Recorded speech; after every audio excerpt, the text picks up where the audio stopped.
नमस्कार,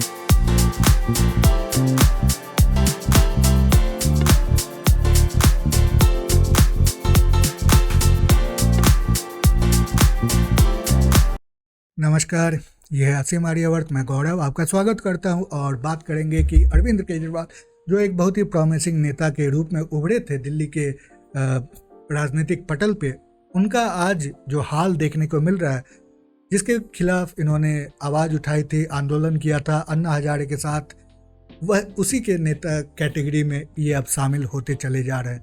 तो ईडी इनके ऊपर सम्मन पे सम्मन भेज रही है। 5 सम्मन्स उन्होंने भेजे थे, पूछताछ के लिए उनको बुलाया गया था, लेकिन अरविंद केजरीवाल बार बार भागे फिर रहे हैं। और अब बात हो रही है ये लिकर स्कैम की। तो दिल्ली सरकार द्वारा जो एक पॉलिसी बनाई गई थी, उसी के ऊपर ये सारा मामला फिक्स नज़र आ रहा है। तो हम इसको थोड़ा डिटेल में देखेंगे। आगे बढ़ने से पहले मैं आपसे रिक्वेस्ट करूंगा कि चैनल को सब्सक्राइब करें, वीडियो को लाइक करें, बेल आइकन को जरूर प्रेस कर दें, ताकि जब भी मैं कोई नया वीडियो अपलोड करूं आपको नोटिफिकेशन मिलती रहे और अधिक से अधिक शेयर भी करते रहे। तो चलिए और इसको थोड़ा डिटेल में देखते हैं। सबसे पहली बात, अरविंद केजरीवाल का इतिहास तो आप जानते ही हैं, किस तरह से ये नेता उभरे थे अन्ना हजारे के पीठ के ऊपर सवारी करते हुए। बार बार इन्होंने वादे किए थे, बहुत सारे इस तरह के प्रॉमिसेस इनके थे कि बाद में इनको पलटी मारनी पड़ी और मारते रहे। और इतने सेमलेस तरीके से, शर्मनाक तरीके से, मतलब इनको अब शर्म भी नहीं आती है कि इनके अपने बातें झूठी हो, और फिर भी ये लगे पड़े हैं। इनका एक तरीका था कि किसी पे भी कुछ भी आरोप लगा दे और फिर उससे अपनी राजनीति चमकाए। मीडिया में इन्होंने काफ़ी पैसे खर्च किए थे। इनका बजट जो है मीडिया के लिए खास अलग से रखा जाता है। भले इंफ्रास्ट्रक्चर रुकी रहे, इंफ्रास्ट्रक्चर में काम ना हो, जैसे कि RRTS जो है दिल्ली से जयपुर स्पेशल एक ट्रेन बना रही है, उसमें केंद्र सरकार राज्य सरकार की दोनों के भूमिका है, दोनों का शेयर है, लेकिन राज्य सरकार ने अपना शेयर नहीं दिया था। इस कारण फिर कोर्ट में केस हुआ था और वहाँ पे सुप्रीम कोर्ट ने इनको फटकार लगाई थी कि आप पैसे क्यों नहीं दे रहे, आपका बजट जब प्रचार प्रसार के लिए है तो फिर इस तरह के बहुत ही इंपॉर्टेंट जो पब्लिक ट्रांसपोर्टेशन का काम है उसके लिए क्यों नहीं है। उसी तरह आपको याद हो कि शीला दीक्षित के खिलाफ भी बंडल के बंडल इतने बड़े बड़े वो पेपर लेके आते थे, डॉक्यूमेंट्स लेके आते थे, बोलते थे ये एविडेंस है मीडिया के सामने, लेकिन बाद में कभी भी इन्होंने किसी भी कोर्ट में ना केस किया, ना FIR की, कंप्लेंट किए, कुछ भी, कोई इन्वेस्टिगेशन नहीं की। तो फिर वो भी ऐसा ही बस बोलने की बात थी, आरोप लगाने की बात थी। नितिन गडकरी, अरुण जेटली, विक्रम मजिठिया, कई ऐसे नाम है। इवन इंस्टीट्यूशंस जैसे गुजरात यूनिवर्सिटी, आर्मी के ऊपर भी आरोप लगाना कि वो जो सर्जिकल स्ट्राइक था वो नहीं हुआ था, झूठ बोल रही है। उसी तरह एयरफोर्स के ऊपर भी, बालाकोट के ऊपर प्रश्न उठाना, हर तरीके से इन्होंने इस तरह के आरोप लगाए हैं। कभी भी इन्होंने फिर उसको प्रूव नहीं किया, उनको साबित नहीं किया। इनफैक्ट नितिन गडकरी ने इनको ज़बरदस्त तरीके से लिखित में इनसे क्षमा याचना करवाई थी कोर्ट ऐसे केसेस के कारण। तो अभी भी बहुत सारे ऐसे कोर्ट केसेस चल रहे हैं। तो ये इनका पूरा एक तरीका है राजनीति करने का। नई राजनीति करने आए थे और उसी राजनीति में उलझ के रह गए, जिसके विरोध में इन्होंने उस समय आवाज़ उठाई थी। अब यहाँ पे आते हैं तो लिकर स्कैम क्या है। लिकर पॉलिसी बनाई गई थी दिल्ली सरकार द्वारा 2021-22 का जो फाइनेंशियल ईयर है उसमें। अब ये लिकर स्कैम जो है, जो नॉर्म है अभी बाकी राज्यों में, उससे परे हटके है, क्योंकि बाकी राज्य जिस तरह से शराब बेचने का तरीका होता है उसमें लाइसेंस अपने कंट्रोल में रखती है। उसमें जो लाइसेंस कितने आदमी को देना है, कितने वेंडर्स को देना, कितने तरीके से बांटना है, मतलब कितना दिन लगेगा पीरियड के अनुसार, वो सब कंट्रोल में राज्य सरकारें रखती है। प्राइस जो है वो भी राज्य सरकार रखती है। लेकिन यहाँ पे पूरी तरह से इस नॉर्म से हटते हुए मनीष सिसोदिया, जो उस समय डिप्टी चीफ मिनिस्टर थे और एक्साइज डिपार्टमेंट इनके अंदर काम करती थी, तो इन्होंने वो अप्रूव करवाया। उन्होंने एक नया पॉलिसी अडॉप्ट की जिसमें सभी का सभी कंट्रोल जो है वो प्राइवेट सेक्टर को चला जाएगा और राज्य सरकार बस कमाई करेगी। तो उसमें लाइसेंस कितने आदमी को देना, बस उतना तक राज्य सरकार करेगी, लेकिन एक्सटेंशन कितना होगा, प्राइसेस कैसे होंगे, इवन होम डिलीवरी जो है शराबों की वो की जाएगी, डिस्काउंट देना होगा, कितना भी डिस्काउंट दे सकते हैं जो भी ये लोग हैं। तो इस तरह से उनको बहुत एडवांटेजेस दिए गए। और इससे क्या होता है कि शराब जो है कारोबार उसमें बहुत धांधली होने लगी और बहुत पैसे भी गए जो राज्य सरकार कमा सकती थी। तो यहाँ पे आप देखें कि क्यों ये इतना बड़ा स्कैम बन चुका था। तो बात है कि दिल्ली के ही अपने सरकार के एक सेक्रेटरी जो है चीफ सेक्रेटरी ऑफ दिल्ली, उन्होंने बताया कि वायलेशंस हुए हैं।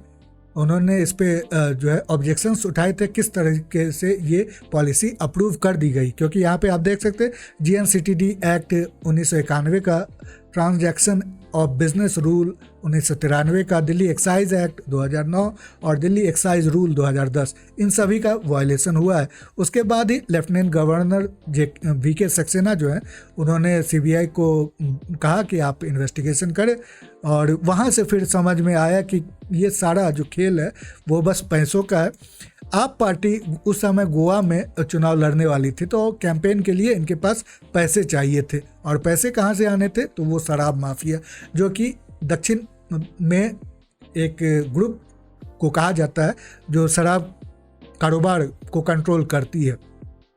तो लगभग 100 करोड़ ऐसा अनुमान सीबीआई या ईडी द्वारा लगाया गया है कि उनको मिले थे आप पार्टी के कैंपेन के लिए। तो यहाँ से सब कुछ शुरू होता है, और बस उसी के लिए कि दिल्ली में इन्होंने उन सभी को बहुत ही ज़्यादा फेवर्स दिए थे लाइसेंस बांटने में। तो यहाँ से फिर मनीष सिसोदिया फंस गए।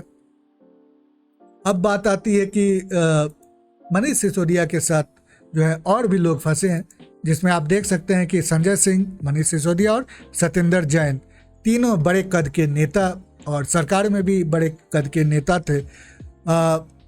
उन सभी को अब जेल देखना पड़ रहा है।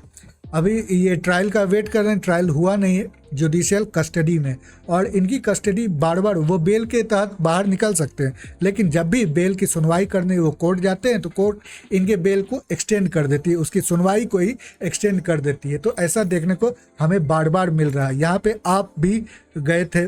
अब यहाँ पे एक और बात देखें कि ये इतने बड़े ड्रामेबाज पार्टी बन चुकी है कि आपके संजय सिंह जो अभी जेल में जुडिशियल कस्टडी में है, इनको जो है राज्यसभा के एमपी के पद के लिए भेज दिया गया था। अरविंद केजरीवाल नहीं भेजा होगा, और कौन भेज सकता है, वही इसके महामहिम है। तो बात ऐसी है कि पिछले साल इनको बर्खास्त कर दिया गया था राज्यसभा से। इनके जो बर्ताव थी, इनके बिहेवियर, आचरण जो था वो पार्लियामेंट्री नहीं था, संसदीय नेता के रूप में नहीं था। तो वहाँ इनको पार्लियामेंट्री कमेटी फिर इन पे इन्वेस्टिगेट करने लगी थी। तो इनका टेन्योर ख़त्म हो चुका था और इसीलिए इनको दोबारा भेजा गया। लेकिन जब आप पे इन्वेस्टिगेशन होगा तो आप दोबारा टेन्योर नहीं ले सकते हैं, फ्रेश टेन्योर नहीं ले सकते जब तक वो इन्वेस्टिगेशन ख़त्म ना हो जाए और उसका कोई डिसीजन नहीं आ जाता है। तो ये इसीलिए इनको फिर जो है ओथ, जो शपथ था, वो नहीं लेने दिया गया। इसी के साथ हम ये भी देख रहे हैं कि यहाँ पे उनको ये भी, संजय सिंह भी जाते हैं अपने बेल की सुनवाई के लिए, लेकिन इनको भी बेल नहीं मिलती है, इनका भी एक्सटेंशन किया जा रहा है। तो ये सब जो है वो सीबीआई वाले ने गिरफ्तार नहीं किया इनको ईडी वालों ने गिरफ्तार किया। और ईडी अभी के समय तो देखें तो बहुत ही बड़ी एक इफ़ेक्टिव एजेंसी बन चुकी है, क्योंकि आजकल के दौर में सभी कुछ पैसों का ही खेल है। तो जहाँ जहाँ पैसे फंसते हैं, जहाँ जहाँ पैसों का जो वितरण नहीं होना चाहिए, जो इलीगल तरीके से होता है, गैर कानूनी तरीके से होता है, वहाँ पे ईडी आ जाती है। तो अभी पूरे देश में ईडी का इस तरह से बिहेवियर देखने को मिल रहा है कि बहुत ही इफ़ेक्टिवली वो पैसों की जाँच करने लगती है, और इस कारण बहुत लोग भी पकड़ में आते हैं। तो केजरीवाल के साथ भी यही हो रहा है, समन पे समन आ रहे हैं, लेकिन ईडी के सामने केजरीवाल प्रस्तुत नहीं हो रहे। अब यहाँ पे देखें कि आखिर में ईडी को कोर्ट में जाना पड़ा, और कोर्ट ने कहा है अरविंद केजरीवाल को कि उपस्थित होने के लिए, क्योंकि आपको पूछताछ में उसकी पूछताछ का रिप्लाई देना होगा। यहाँ पे हेमंत सोरेन आपको दिख रहे होंगे, ये भी इसी तरह भागे फिरते थे और आज जाके इनकी भी गिरफ्तारी हुई है। उसी तरह लालू प्रसाद यादव और तेजस्वी यादव बिहार से, उनको भी ईडी ने बहुत पूछताछ, घंटों घंटों पूछताछ की है। तो अब केजरीवाल कहाँ से ये भागते फिरेंगे, कभी ना कभी तो आना है। अब बात आती है कि केजरीवाल का ड्रामा कैसा कैसा है। तो एक तो आपने संजय सिंह का देख लिया कि किस तरह से संजय सिंह को भेज दिया गया था राज्यसभा, जबकि उनको नहीं आना चाहिए था।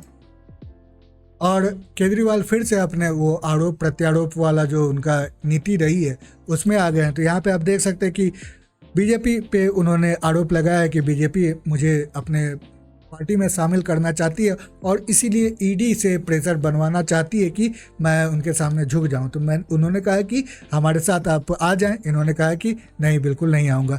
तो ये एक तरह से अपने आप को दिखाना चाहते हैं कि कितना बड़ा ये स्टैंड ले रहे हैं। इसी तरह एक और आरोप उन्होंने बीजेपी पे लगाए थे, जिसमें हर एक नेता को 25 करोड़ देने का बात इन्होंने कही थी, जो कि आप पार्टी के एमएलएज हैं। तो वो भी बात अजीब सी निकली और कभी इन्होंने कोई ऐसे साक्ष्य दिए नहीं कि कोर्ट में जाके वो साबित कर सके, और इसी वजह से इनके सारी जो बातें हैं वो झूठ नज़र आती है। यहाँ पे भी देखें, इन्होंने जब वो 25 करोड़ वाले बात की थी कि एमएलए को खरीदा जा रहा है, तो उसके बाद दिल्ली पुलिस उनके पास भी गई थी और आतिशी मारलेना के पास भी गई थी कि आपके पास जो भी साक्ष्य है हमें दे, किसने आपको फ़ोन किया, कौन से नंबर से फ़ोन आए, किसने अगर ने मिलने बुलाया है तो उनका नाम ले, कौन ऐसा नेता है, कौन ऐसा कांटेक्ट वाला है जो आपको इस तरह से बात कर रहा है, तो हमें साफ साफ बताएं। लेकिन उन्होंने जो है अरविंद केजरीवाल तो उनसे मिले भी नहीं और आतिशी मारलेना के पास नोटिस गया था। फिर आप देखें कि आतिशी मारलेना ने भी वैसे ही आरोप लगाने शुरू कर दिए। ED threatened witnesses, Atishi big expose एमिड red in several आप मिनिस्टर रेसिडेंस। तो आज ही जो है ईडी ने काफ़ी जो आप पार्टी के नेता हैं या मंत्री है उनके घरों पे भी छापा मारा है, इसी संदर्भ में जो अभी केस चल रहा है। तो एक बहुत ही बड़ा रैकेट देखने को मिल रहा है आप पार्टी जो चला रही है। और जहाँ तक बात है कि आरोप लगा के जो गिरफ्तार करना है, तो वो देखे कि किसके खिलाफ ये काम कर रहे हैं। तो एक आम नागरिक है, एक आम यूट्यूबर है जिनका नाम है रचित कौशिक।